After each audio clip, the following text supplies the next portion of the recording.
আজকে আমি কাস্টমারকে এঁকে দিলাম, কাস্টমার ঠকালাম না তো। আজকে এই কেকটা একজন ভাইয়া অর্ডার করেছিলেন এর আগের দিন, মানে যেদিন লাগবে এর আগের দিন। আর অর্ডারটা লেট নাইট করার কারণে আমি ওই দিন বানাতে পারি নাই। পরের দিন আবার রাত্রে নিবে, তারপর ভাইয়া রাত্রে না নিয়ে পরের দিন সকালে নিয়ে। এটা যদি আগে বলতেন তাইলে আমার এত তাড়াতাড়ি করার কোনো দরকার ছিল না। তার উপর আজকে আমার এক্সাম ছিল, সকাল সকাল এক্সাম দিয়ে তাড়াতাড়ি বাসায় এসে কাজ শুরু করলাম। আবার প্রবলেম আমার পিছু ছাড়ি কোথায়, ক্রিম বিট করতে গিয়ে কারেন্ট চলে যায়। তারপর কারেন্টের অপেক্ষার প্রহর গুনতে লাগলাম। কারেন্ট আসার পর তাড়াতাড়ি করে কেকটার ফাইনাল লুক দিলাম। এখানে আমি ছোট স্টার নোজেল দিয়ে কাজ করেছি।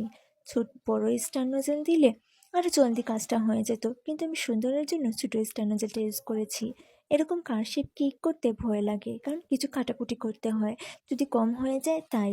আমি ফার্স্টে যা বলছি তার কারণ হলো কাস্টমার অর্ডার করলো 3 পাউন্ড, মানে 1350 গ্রাম, আর আমি দিলাম 1750 গ্রাম।